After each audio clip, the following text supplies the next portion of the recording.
introduction of better technology of fish caging, provision of fish and livestock processing plants. Number 4, provision of... Sasa tunaanzia na group gani? Group 1. Present. We give around 1 minute for contribution. Na si kuja uanzie kutupea. Good afternoon, everybody.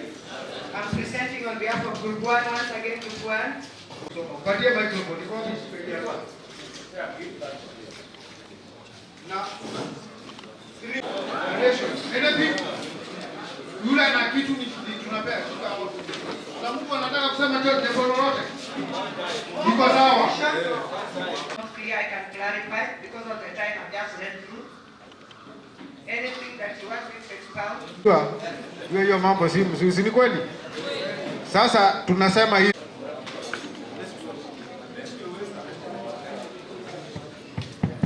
Haya, good afternoon. Now, asiyekuwa hapo na rake ali?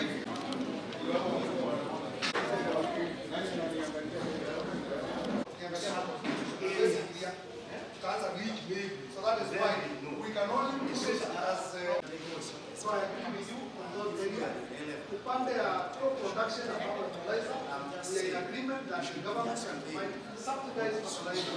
And on the issue of fish, that one can provide policy direction on the government. And as you are aware, the government has initiated the process of public participation in budget making for the financial year 2024-2025.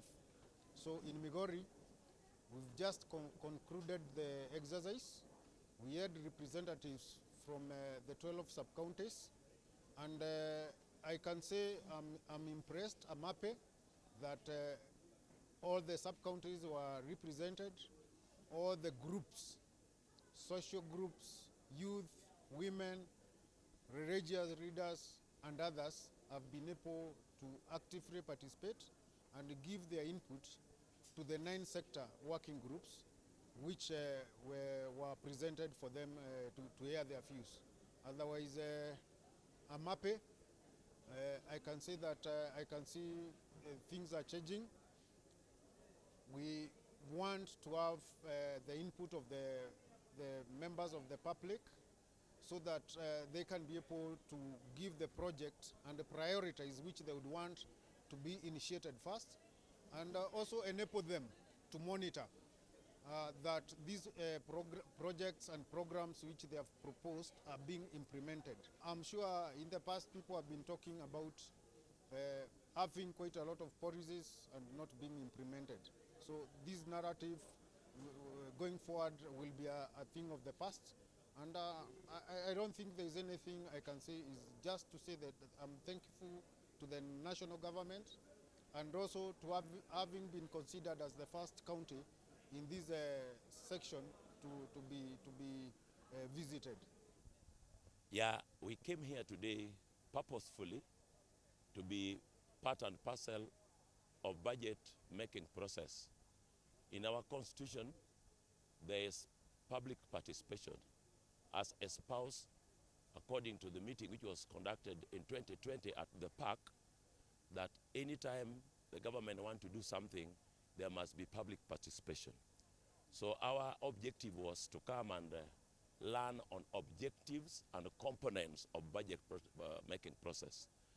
I would say our expectation has been met because through this process, we have learned quite a lot of things.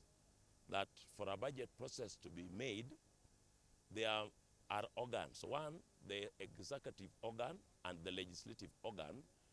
Their objective is to ensure that people have that sovereignty to participate in their process, in budget making process.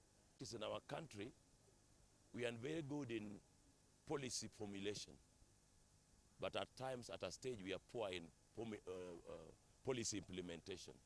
So our prayer as participants that this formulation of our policy be implemented.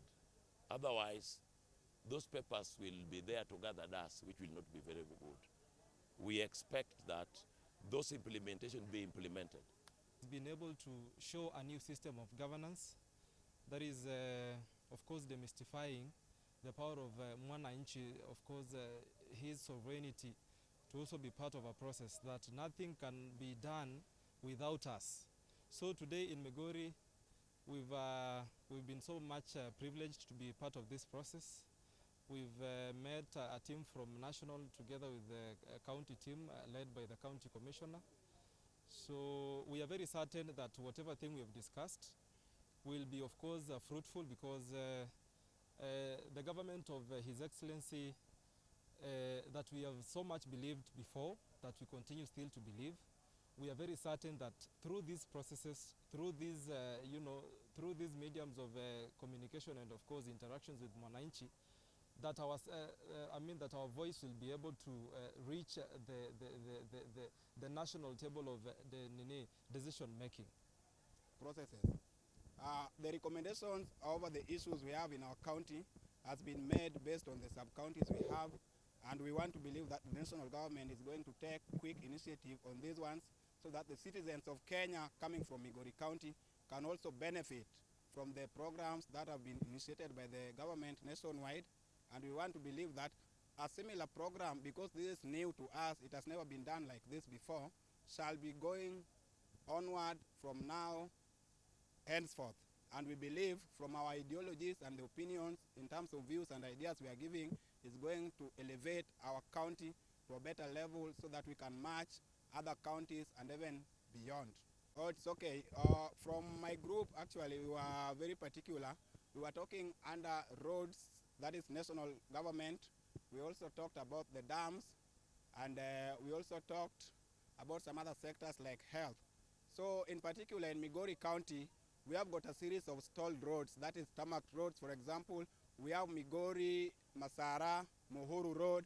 It has stalled for quite a longer period. We also have Migori, Masara, Sori Road, just but to mention a few. We are actually recommending, or we recommended from our meeting, that the government should check into this, because the roads that have been stalled is really a menace, and it is a problem to the economic activities we have around the county. On the same note, we also talked about the transport sector, where we have Lichota airstrip. Members of the Migori County recommended that airstrip we have at Lichota should actually be elevated to the level of airport, because we know Migori has got a series of economic activities, including the mining. We also have sugarcane, and we have some other mineral resources from this said county. So when we elevate this said airstrip to the national or airport level, it will actually help, or it will enable the life standards of people in Migori to get to better levels. That it should be from the village level, to pass the information to the people in the village. Because when we bring it at the county or sub-county, we don't reach so many people. And the people we don't reach are the people who should be informed. They are the people who should know what's going on even in their county. They don't, because they can't reach, maybe because of fare, maybe because of the far places. And we would request, when such a thing is happening, it should start from the village level, because the people we are dealing with are more in the village, and they are the ones who lack the information. I want to talk about electricity. Electricity, we have a school like Ndonyo. It doesn't have electricity, and yet we have CBC, and we have the learning gadgets there. How do we expect these children to do the same exam with the people who have electricities in their places, in their schools and everything? We have Ongo Hospital. It has been upgraded to sub-county hospital. The community still don't have information. They always complain when they are requested to pay. They complain that why do they pay, and this is the same hospital. Because there was no capacity building, there was no information given to them. They don't know that the hospital have been upgraded. So they keep complaining. We have so many things that we need, and especially on electricity part.